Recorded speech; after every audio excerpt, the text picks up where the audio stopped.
when things don't go right, it's not you. There are always opportunities for you to grow and learn and be better, but it's not you. Like, it's just the environment you're in or the setup or the circumstances. Nothing is ever too good or too bad. It just is. And so it's up to you to adapt to that and build that internal muscle to just keep going.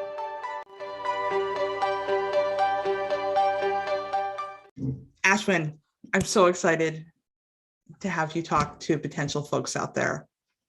Usually I like to have lots of structure to these, but I feel like I've known you for a couple of years. You've been through a lot. And I would love you just to tell the folks out there your journey and what you've been through, where you were when you started, where you are now, and how the program and the coaching has helped you through it. So I'll turn it over to you. Absolutely. Thank you. And so, yes, like you said, I've been with you in the program for a while now. I want to say 2 years, if not longer. When I joined the program, I was a senior director of product at a startup where we were in the process of scaling and figuring out whether to raise venture capital and continue scaling, or go the acquisition route. And for me, I needed a little more structure and guidance on, like, as a leader, where do I take the company and where do I, support my team? So that was the original premise of why I came to the program. Since then, it's the last couple of years have been amazing and crazy with the pandemic and everything. The program has been amazing for me because, like, while I was learning those leadership skills and how to better support the team and the company and all of that, I was also really challenging myself or working, with you and my cohort to kind of like get out of my comfort zone.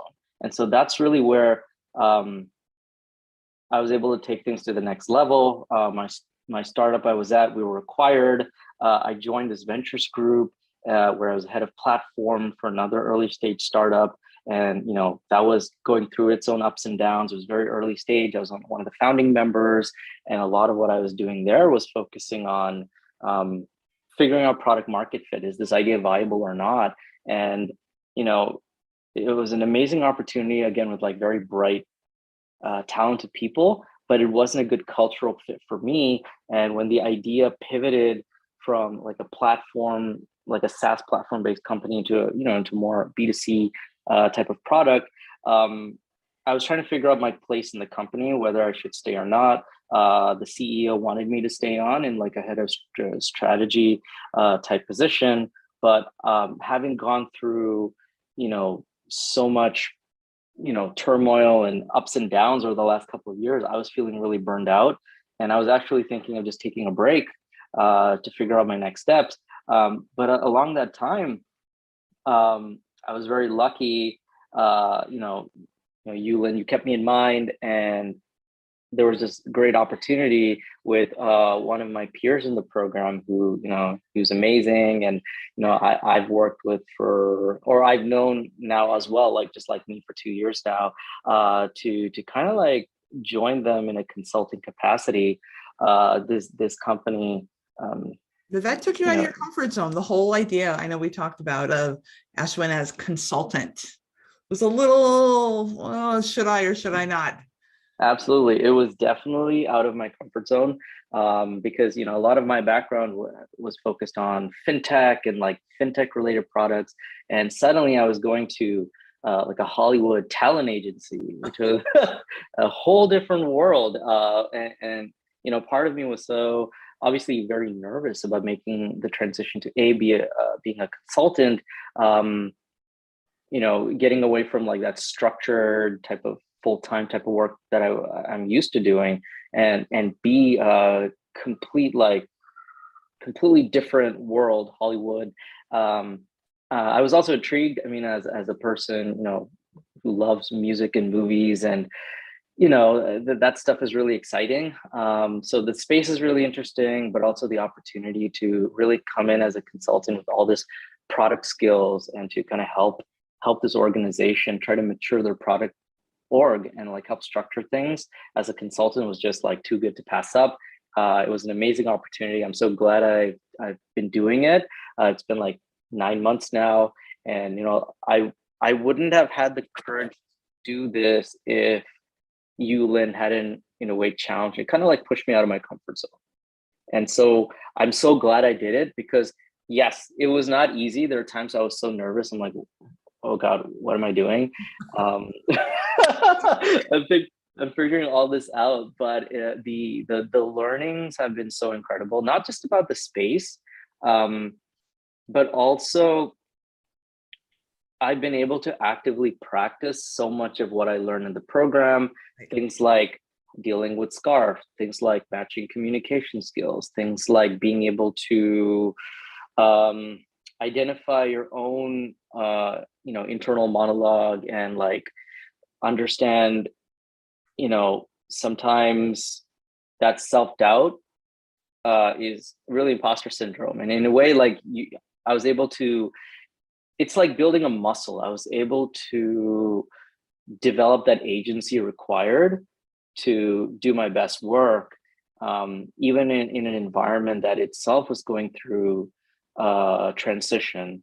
Because if you think about, this Hollywood talent agency, they themselves are going through cultural transformation, digital transformation, a lot of M&A activity, a lot of people coming and going. So everyone there at all levels have their own level of SCARF. And so for me, coming in as a consultant, having the calluses and the scars that I've developed as an entrepreneur in the startup world over time, plus the fine tuning that I've learned through the program, in a way, I was able to like come in and make impact and support the PMs, the product managers, and the consultants, and all the individuals who are here already, to let them know that they're not crazy, and that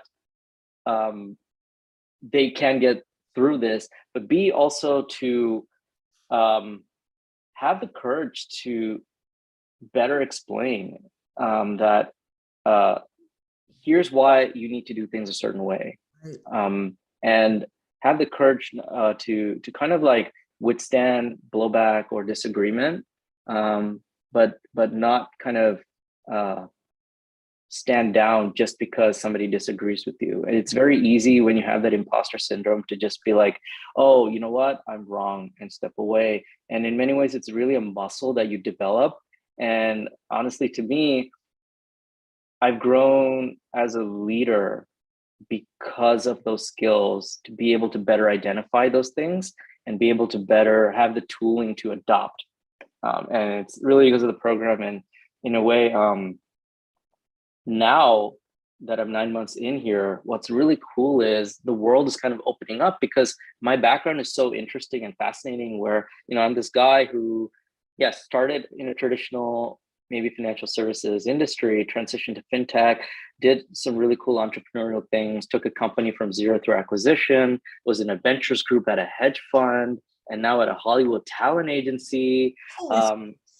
And so when I talk to people, when I talk to, hiring managers and recruiters, they're so intrigued by my background and seeing how multifaceted I can be and the kind of things that I can bring. And I'm able to show, because I have range, I'm a quick study, and I can quickly learn new spaces and domains, identify problems and opportunities for how to better improve companies. And so it's not just about what I had before were the technical skills, but really what I've developed now is the strategic skills, the leadership skills, the soft skills, and the self-confidence needed to really grow 10x for that VP level, that SVP level, and beyond. There we go. Literally. So the program helped you grow 10x and navigate through the complexities of being a leader in tech. Absolutely. And a lot of it just comes down to, it's a mental game.